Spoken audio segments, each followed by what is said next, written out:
The Books Rainbow presents a short monsoon diary by Ruskin bond. Ruskin bond यहाँ monsoon यानी कि बरसात के मौसम के बारे में अपने अनुभव बता रहे हैं।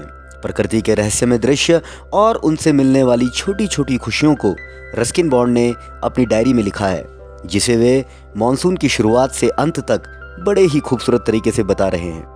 आज 24 जून है। रस्किन बॉन्ड लिखते हैं कि मानसून की शुरुआती धुंध दिखाई दी है। जैसे जैसे वह धुंध पहाड़ी के ऊपर चढ़ रही है, वैसे ही हर तरफ खामोशी छा रही है। चिड़ियों की आवाज़ें शांत हैं और धुंध केवल पहाड़ियों को ढक ही नहीं रही है, वह उन्हें खामोशी में भी डुबो रही है। रस्किन बॉन्ड कहते हैं कि अभी अभी 1 घंटे पहले चारों तरफ पेड़ों पर चिड़ियों का शोर सुनाई दे रहा था और अब इतना सन्नाटा है जैसे आधी रात हो गई हो। रस्किन बॉन्ड एक स्थानीय बालक बिज्जू का जिक्र करते हैं जो अपनी बहन को आवाज़ देकर बुला रहा है, लेकिन रस्किन बॉन्ड को वह धुंध की वजह से दिखाई नहीं पड़ता। दूसरा दिन यानी कि 25 जून। रस्किन बॉन्ड कह रहे हैं कि मानसून ने जल्दी दस्तक दे दी है। वे मानसून की पहली बारिश के बारे में बात कर रहे हैं, जिससे कि कोई खास ठंड का एहसास नहीं हो रहा है, जैसा कि मसूरी में जहां वे रहते हैं पूरे साल भर होता है।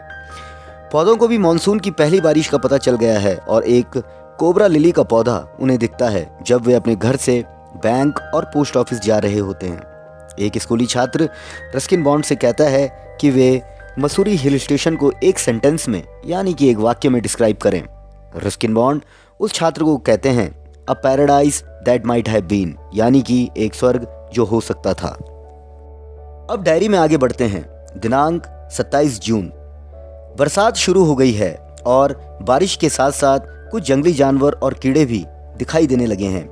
उनमें से है लेपर्ड यानी कि तेंदुआ और लीचस यानी कि जोंक। रस्किन बॉन्ड अपनी डायरी में लिखते हैं कि कल रात ही एक तेंदुआ सर्वेंट क्वार्टर्स के नज़दीक से एक कुत्ते को उठाकर ले गया और आज शाम को उसी स्थानीय लड़के बिज्जू की गाय पर तेंदुए ने हमला कर दिया, लेकिन बिज्जू की माँ के शोरगुल करने पर तेंदुआ वहां से भाग गया। जहां तक जोंकों का सवाल है तो रस्किन बॉन्ड कहते हैं कि हर दिन जोंक उनका थोड़ा बहुत खून चूस लेती हैं, जो बहुत जल्द उनके लिए आम बात हो जाएगी।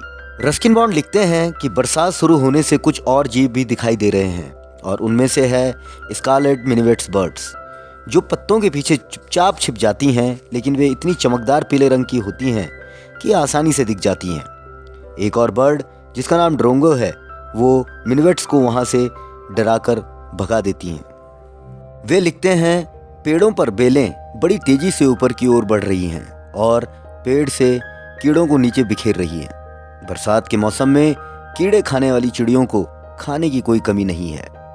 दिनांक 2 अगस्त। सारी रात टीन की छत पर बारिश शोर मचाती रही।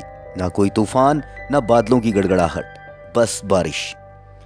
रस्किन बॉन्ड लिखते हैं कि बारिश के इस शोर से वे जागे रहे और बारिश के शोर में सो भी गए। रस्किन बॉन्ड लिखते हैं कि बारिश की यह आवाज़ सुनने में बहुत अच्छी लगती है। ऐसा लगता है जैसे बिना छुए आप बारिश के संपर्क में हों। दिनांक 3 अगस्त। बारिश रुक गई है। बादल छंटने से सूरज की रोशनी आने लगी। रस्किन बॉन्ड को एक औरत लकड़ियां काटती हुई दिखाई दे रही है। उन्हें गाय के गले में बंधी घंटी की आवाज़ सुनाई देती है। रस्किन बॉन्ड देखते हैं कि एक ओक यानी कि बलूत के पेड़ पर एक कौवा अपने शरीर का पानी झटक रहा है। ड्रेन पाइप से पानी धीरे धीरे बह रहा है और अचानक से उन्हें घाटी में से किसी चिड़िया का मधुर संगीत सुनाई देता है। दिनांक 12 अगस्त। लगातार बारिश और धुंध छाई है। रस्किन बॉन्ड लिखते हैं कि उन्होंने 8-9 दिनों से सूरज नहीं देखा है। हर तरफ चीज़ें गीली दिख रही हैं। इस बारिश में कहीं नहीं जा सकते, केवल कमरे में घूम सकते हैं और खिड़की के बाहर छाते लिए लोगों को देख सकते हैं। वे लिखते हैं ठंड नहीं हो रही है। पहाड़ियाँ मानसून में उगने वाले जंगली फूलों से लदी हैं। 31 अगस्त का दिन। रस्किन बॉन्ड लिखते हैं कि यह महीने का आखिरी दिन है और बरसात में उगने वाले पौधे काफ़ी बड़े हो गए हैं। कोबरा लिली के बीज लाल रंग के होने लगे हैं, जो इस बात का संकेत है कि बरसात का मौसम अब खत्म होने वाला है। कुछ दिनों में फन पीले पड़ जाएंगे, लेकिन अभी वे हरे भरे हैं। तरह तरह के फूल और तितलियां बहुत खूबसूरत दिख रहे हैं। रस्किन बॉन्ड लिखते हैं कि मानसून सीजन में बिलों में पानी भर जाने के कारण सांप और चूहे बाहर निकल आते हैं और घर की छतों, अटारियों और गोदामों में शरण लेते हैं। एक छछूंदर कमरों में इधर से उधर भाग रहा है और बच्चों के लिए मनोरंजन का कारण बना हुआ है। बच्चों की दादी माँ चिल्लाकर कह रही है कि छछूंदर को मत मारना, ये बड़े लकी होते हैं और सौभाग्य लाते हैं। रस्किन बॉन्ड लिखते हैं कि दादी माँ की बात सच हो गई है, क्योंकि उन्हें अभी अभी डाक द्वारा एक चेक मिला है। अक्टूबर का महीना, 3 अक्टूबर का दिन। रस्किन बॉन्ड लिखते हैं कि मॉनसून के बाद अब वह सीधा सर्दियों की बरसात के बारे में बात कर रहे हैं। अब उन्हें ऊंचाई वाली जगहों पर बर्फ दिखाई दे रही है। वे लिखते हैं कि शाम की ओलावृष्टि के बाद आसमान और पहाड़ियों पर सुनहरी किरणें दिखाई दे रही हैं। जनवरी का महीना, 26 जनवरी का दिन। रस्किन बॉन्ड लिखते हैं कि उनका दोस्त जो उनसे मिलने आया था, उसके चले जाने के बाद वे घर में अकेला महसूस कर रहे हैं। बारिश हो रही है जो बाहर सारी चीज़ों को भिगा रही है और छत पर काफ़ी शोर कर रही है। धुंध उनके घर के चारों तरफ छाई है। बारिश कभी रुकती है, कभी शुरू हो जाती है। रस्किन बॉन्ड खिड़की से बाहर पेड़ों को देखते हैं और उन्हें भी वह अकेलेपन का एहसास दिलाते हैं। मार्च का महीना, 23 मार्च का दिन।